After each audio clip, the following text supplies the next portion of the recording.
learning. The chapter is prescribed in its focusing about the challenges and hurdles in life. It is focusing on the challenges and hurdles and learning from the experience. And he is supposed to adapt. Now, today's lecture is about third paragraphs onward. The sun was ascending. In daytime, the sun was ascending, the sky blazing warmly. On his ledge, it faced the south. It faced the south. The sun was now ascending. अब क्या हो रहा था सूरज? तलू रहा। उस वक्त सूरज तलू हो रहा था। The sky blazing warmly on his ledge. और सूरज क्या कर रहा है? वो गर्म शोले डाल रहा है उसकी चट्टान पे। It faced the south.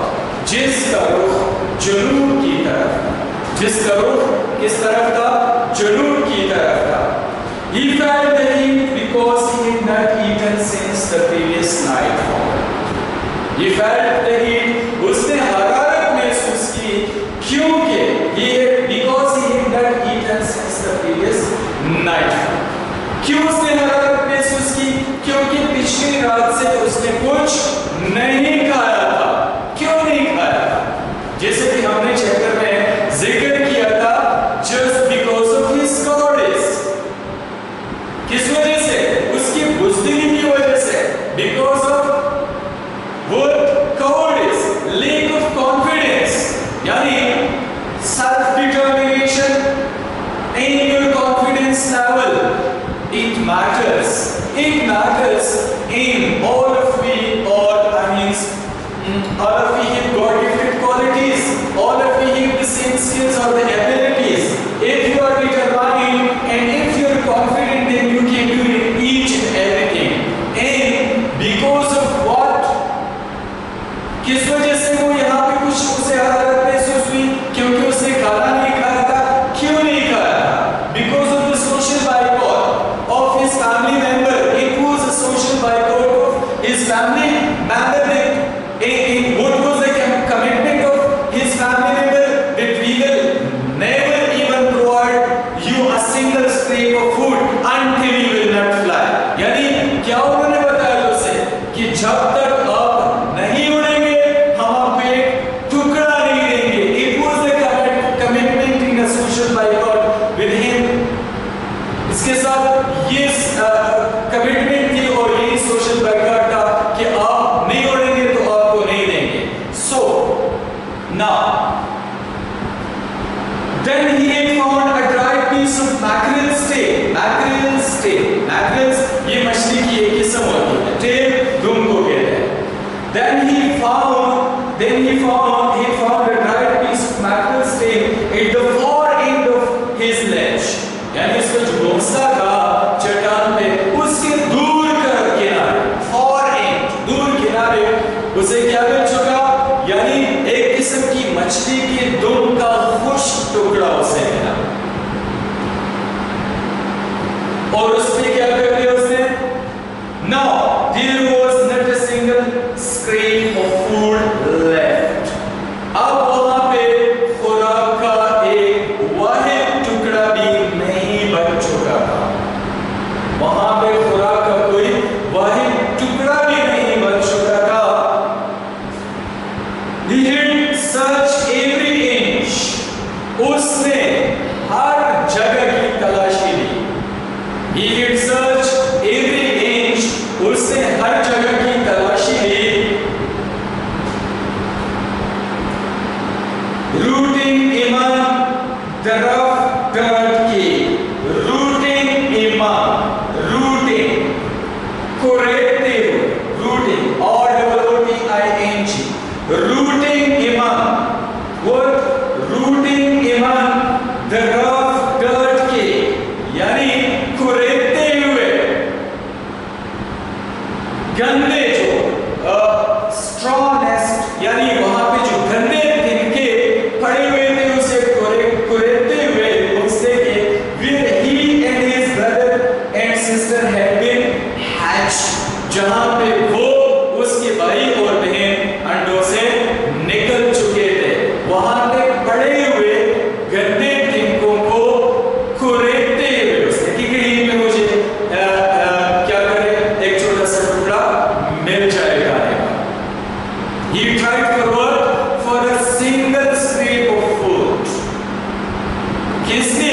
क्योंकि उसके पास खुराक नहीं थी। उसके वालिदैन ने उसे बताया था कि हम आपको नहीं देंगे जब तक आप नहीं उड़ेंगे। So, I mean, there are different stages of life. अब जिंदगी के मुख्तलिफ स्टेजेस होती हैं। In a whole life, your family members can't support you. आपको सारी जिंदगी आपके फैमिली मेंबर्स सपोर्ट नहीं कर सकते। आपको a specific period of time they can give you a moral, social, or you can say a financial support. यानी आपको मादी, अखलाकी और इस तरह की जो सपोर्ट है वो किसी जिंदगी किसी हद तक आपके साथ है और इसके साथ भी कर रहे हैं। इससे छोटे बड़े छोटे जो बहन भाई हैं वो उड़ गए, वो मेहनत कर रहे हैं, वो अपने लिए कर रहे हैं। ये डर रहा है इसलिए कि मैं कहीं गिर ना जाऊं और मुझे बस दया मिलती रहे, ऐसे नहीं हो सकता।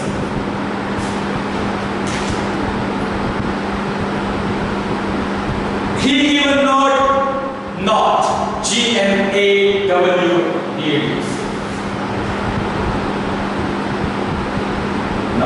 निगल हड़प कर चले निगल।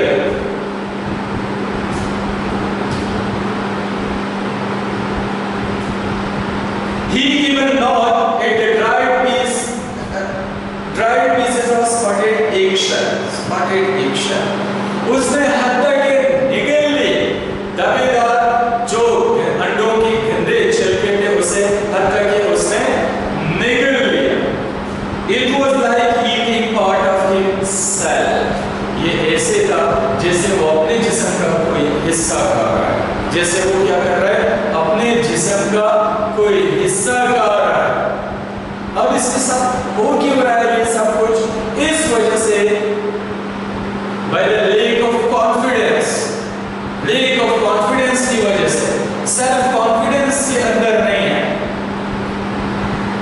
वो हौसला बनाने में he failed to muster up the courage, हौसला बनाने में वो नाकाम हुआ। क्यों? क्योंकि वो कहता है कि शायद मेरे बार मेरे साथ ना ले और मैं गिर जाऊं। तो कॉन्फिडेंस लेवल जो है वो बहुत ज्यादा मैटर करती है। It matters in the progress, in the prosperity, I mean in the progress, or you can say bright future of anyone. यानी self confidence matters. No matter that you are a highly qualified one, or you can say you are the most handsome person. No matters if you have no confidence. फिर उसके बाद it was like eating part of himself. He ate them, trotted back and forth from one end of the latch to the other. Then he trotted back and forth. Trotted, तेज चल। फिर वो क्या कर रहा है, जैसा बेचैन है, यानी जो चट्टान है उसके एक कोने से दूसरे कोने तक वो क्या कर रहा है, तेजी से आगे पीछे चल रहा है।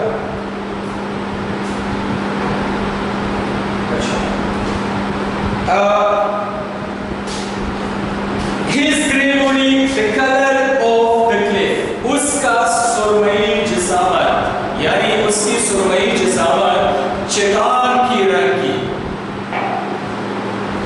His gray body, the color of the cliff, his long gray legs, उसकी लंबी सुरमई टांगे, stepping daintily, बड़ी नफासत के साथ, daintily नज़ाकत के साथ या नफासत के साथ वो क्या कर रहा है जी, उठा रहा है। Trying to find some means of reaching his parents, कोशिश कर रहा है कि कोई जरिया तलाश करे अपने वालिदैन तक पहुंचने की। बड़ी नफासत के साथ वो अपनी सुरमई टांग को उठा रहा है कि कोई जरिया उसे मिल जाए अपने वालिदैन तक पहुंचने की या उस तक रसाई की। Without having to fly, बगैर उड़ान के कोई भी वो तरीका ढूंढ रहा है कि मेरे वालिदैन तक मुझे पहुंचने के लिए मिल जाए। But on each side of him, the ledge ended in a sheet fall of precipice. लेकिन चट्टान का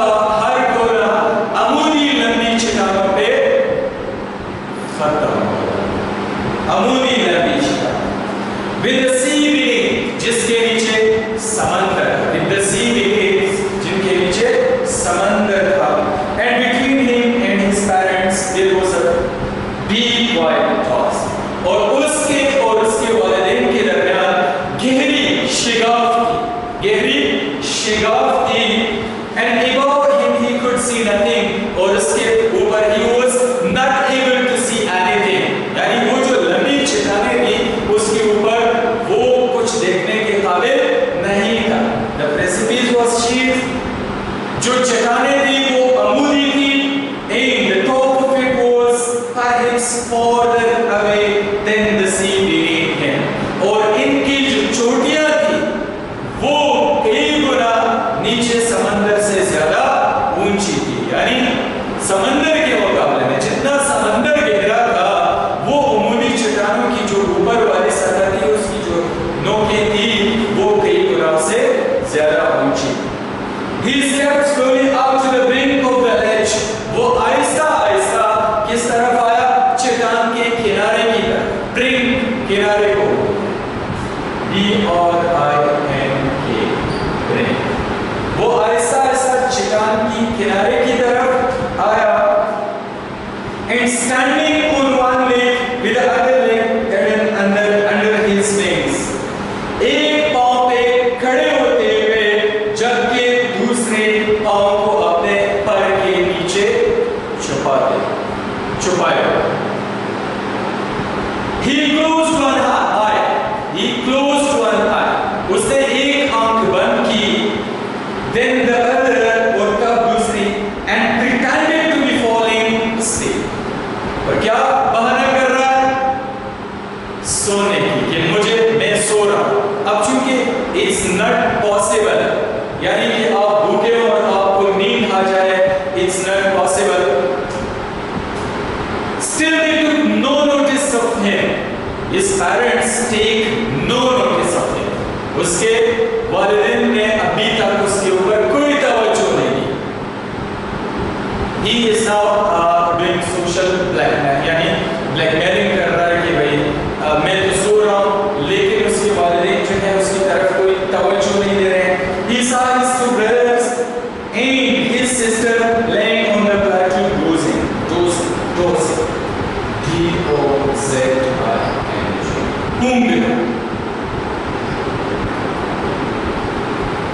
उसने अपने दो भाइयों और बहन को सतह मुर्तफा के ऊपर ऊँघते हुए देखा।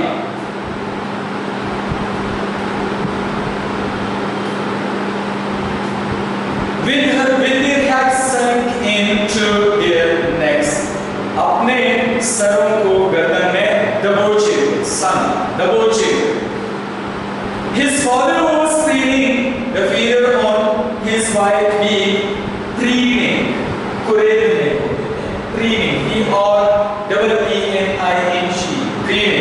उसका वालिद क्या कर रहा है? His father was preening the feeders on his white beak, अपने सफेद गोश्त पे परों को कुरेद रहा। Only his mother was looking at him, सिर्फ उसकी वालिदा उसे देख रही है, सिर्फ उसकी वालिदा उसे देख रही है और उसकी जो ममता है उसके लिए तड़प रही है कि क्या करें इसके साथ। She was standing on a little high hump, H-U-M-P, hump वैसे ऊंट के कोहान को कहते हैं, लेकिन यहाँ पे इससे मतलब ऊंट के कोहान नमा जो टीला सा है पहाड़ी का। She was standing on a little high hump on the plateau सतह मुर्तफा को कहते हैं कि उसकी वालिदा सतह मुर्तफा पे जो ऊंची पहाड़ी से टीला सा है उसके ऊपर खड़ी है। Her white breast thirst forward, उसकी सफेद छाती आगे को निकली हुई। Now and again she tore it a piece of fish. Now and again she tore it a fish that lay at her feet. बार बार वो चीर पाड़ रही है किसे? उस टुकड़े को मछली के जो उसके पाँव में पड़ी हुई। And then scraped each side of her beak, और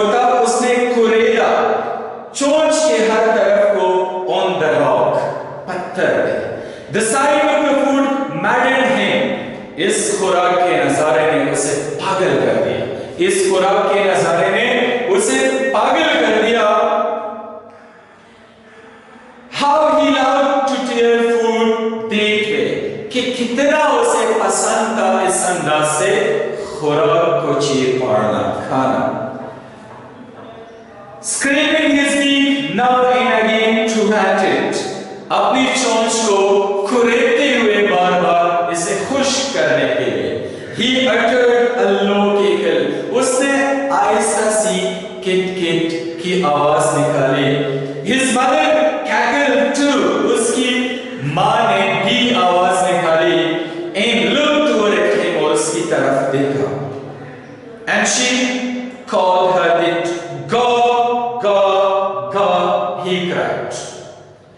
वो चलाया, God, God, God की आवाज, begging her to bring him all some food, उसे इल्तिजा कर रहे हैं, to bring him all some food, उसके पास कुछ खुराक लाने की। God, she screamed, derisive, मुज़हिक अखेज़, ना मेहरबानी के अंदाज में उसने अपने बच्चे को जवाब दिया। God, she screamed, वो जवाबन चलाई, derisively, मुज़हिक अखेज़ या ना मेहरबानी के अंदाज में। But he kept calling plaintively, लेकिन उसने चलाना जारी रखा, दर्द भरे अंदाज में, plaintively, दर्द भरे अंदाज में। And after a minute or so, और एक लम्हे के बाद, he uttered a joyful scream, उसने खुशी भरी या खुशामद भरी आवाज निकाली। To blackmail his mother. His mother had picked up a piece of fish, उसकी माँ ने मछली का एक टुकड़ा उठाया, and was flying across to him with it, और ये लिए हुए इसके करीब उड़ी। He leaned out eagerly, शौक के साथ, इश्तियाक के साथ, वो झुका, इश्तियाक के साथ, शौक के साथ, tapping the rock with his feet, अपने पाँव को पत्थर पे थपकी देते हुए, trying to get near to her, उसके करीब होने की कोशिश करते हुए, as she flew across, जैसे कि उसके पास से उड़ी। But when she was just opposite to him, लेकिन वो जब इसके बिल्कुल सामने थी, abreast of the ledge, चट्टान के मध्य मुकाबले, she halted, वो रुक गई। Her legs hanging में, उसने अपने टांगों को ढीला लटकाया, limp, ढीले से लटकाया।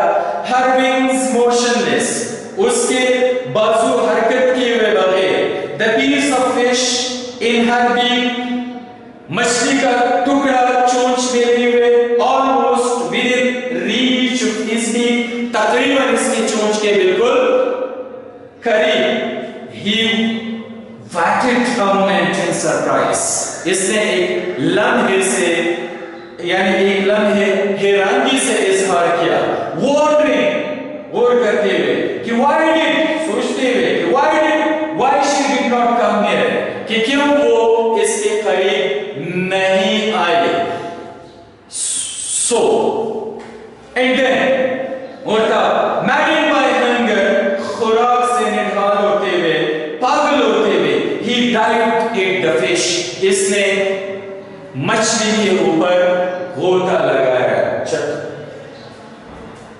With a loud scream, he fell outwards and downwards into the space. एक ऊंची आवाज या चीख के साथ वो ऊपर नीचे की तरफ खिला में गिरते हुए, his mother had swooped upward, यानी उसके वालिदा ने खुद को ऊपर की तरफ धकेला। These were the tactics applied by his mother to make him ready for the flight. So उसने क्या कर दिया, खुद को ऊपर की तरफ यानी swoop कर दिया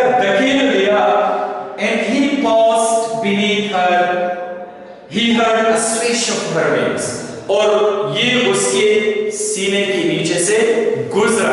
क्या सुनते हुए? अपनी वालिदा की the swish of her wings, उसके परों की आवाज को सुनते हुए। Then a monstrous terror seized him. तब खौफ ने यानी बहुत ज्यादा खौफ ने इसे मुंजमद करते हुए, and his heart stood still, और इसका दिल अभी तक साकित रहते हुए, यानी इसका दिल अभी तक साकित रहा। He could hear nothing, वो कुछ नहीं सुन सका, but it only lasted a moment. लेकिन ये जो कैफियत थी ये एक लम्हे पे खत्म हुई, यानी एक लम्हे तक इसके साथ ये हुआ। उसकी वालिदा मछली का एक टुकड़ा मुंह में लेते हुए इसके करीब आई। अब भूख से निडाल जब ये उसके ऊपर छलांग लगाते हैं तो इसकी मां अपने आप को she swooped upward in the time, वो उसने अपने आप को ऊपर की तरफ धकेला। इसी हंसने ये उसके सीने के नीचे से गुजरते हुए उसने अपनी मां के पैरों की आवाज सुनी और इसके ऊपर बहुत ज्यादा खौफ तारी हुई, जिससे इसके दिल की धड़कन बढ़ गई। अब चूंकि ये कैफियत राइटर कहते हैं कि एक लम्हे के लिए थी, एक लम्हे के बाद ये सब कुछ खत्म हुआ।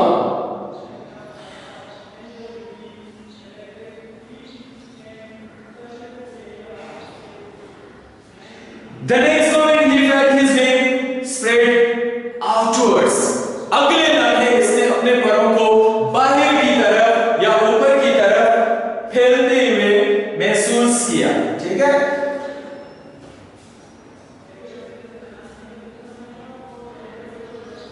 The wind rushed against his breast feeder, और हवा इसके छाती के परों से टकराई। Then under his stomach, तब उसके छाती के साथ aimed against his wing, और उसके परों के साथ he could feel the tips of his wings cutting through the air. वो क्या महसूस कर सका कि इसके परों की नोक हवा को काटते हुए, इसने महसूस क्या कर लिया कि उसके परों के नोक हवा को काटते हुए, यानी हवा को काटते हुए। He was not falling headlong now. अब वो सर के बल नहीं गिर रहा, अब वो सर के बल नहीं गिर रहा।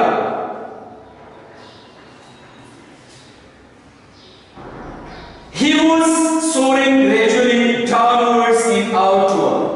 वो आहिस्ता आहिस्ता ऊपर नीचे की तरफ हरकत करते हुए। He was no longer afraid. अब वो मजीद खौफजदा नहीं था। He was no longer afraid. He just felt a bit dizzy. उसने मामूली सा सर चकराना महसूस किया। Then he flapped his wings once. तब उसने दोबारा एक बार अपने परों को फड़फड़ाया। And he soared upwards, और उसने खुद को ऊपर की तरफ धकेल दिया। And he soared upward. He uttered a joyous scream and flapped them again. उसने खुशी भरी आवाज निकाली and flapped them again, और उन्हें दोबारा फड़फड़ाया। परों को क्या कर दिया उसने? दोबारा फड़फड़ाया। He soared higher. वो ऊपर से यानी बुलंदी से बुलंदी की तरफ खुद को उसने धकेला। He raised his breast and backed against the wind. उसने अपनी छाती सीधी कर ली और हवा की तरफ थानी, हवा के सामने थानी। गा गा गा गा उल्हा, his mother swooped past him, यानी गा गा गा उल्हा की आवाज देते हुए उसकी वालिदा उसके ऊपर से गुजरी। Her wings making a loud noise. उसके जो पर थे वो ऊंची आवाज पैदा कर रहे थे, उसने पैदा की। He answered her with another scream. उसने अपनी वालिदा को दूसरी चीख से जवाब दिया। He answered her mother with another scream. Then his father flew over him screaming. तब उसने अपने वालिद को चीखते हुए अपने ऊपर से गुजरते हुए देखा। Then he saw his two brothers and his sister flying around him. तब उसने अपने दो भाई और बहनों को अपने साथ उड़ते हुए देखा।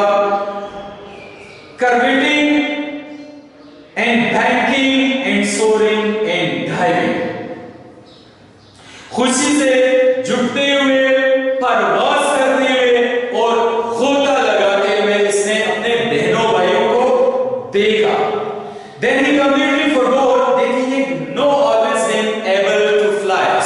So now he completely forgot that he was unable to fly. मुकम्मल तौर पे वो इस बात को भूल गया कि वो कभी उड़ने के काबिल नहीं था. And convinced himself to die and soared in curvet and shaking.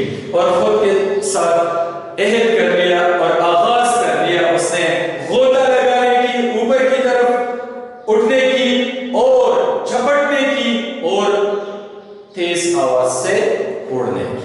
He was near the sea now. अब वो समंदर के करीब था. Flying straight toward it. वो बिल्कुल सीधे उसके ऊपर उड़ रहा. Facing straight out toward the ocean. दरिया को, समंदर को बिल्कुल सीधे से या बिल्कुल ऊपर से सामना कर रहा था. He saw a vast green sea beneath him. उसने एक वसी नीला समंदर अपने नीचे देखा. With little ridges moving over it. छोटे-छोटे से ढीले उसके ऊपर हरकत करते हुए. And he turned his beak sideways. और उसने दोनों अतराफ अपने चोंच मोड़ी. And crowd immensely. और खुशी से चला. And around him his family was screaming. और इसके इर्द गिर्द उसका खानदान चला रहा था, praising him, उसकी तारीफ कर रहा था. And their beaks were offering him scraps of dogfish. और उनके जो चोंच है वो इसे दे रहे थे, यानी मछली की एक किस्म के टुकड़े, डॉगफिश जो है उसके टुकड़े उसे दे रहे थे. He made his first flight. और उसने अपनी पहली उड़ान भरी. So students, the whole chapter was focusing about your self-confidence, and if you are confident about yourself, then you can get experience, and experience is, no doubt about it, experience is one of the steps of success in your life. But self-confidence matters, and challenges, hurdles, difficulties, in every stage in your life you will face, no doubt about it. But it's up to you then how you are going to face them, how you are going to manage these challenges and be confident. It is one of the theme of this chapter. Best of luck.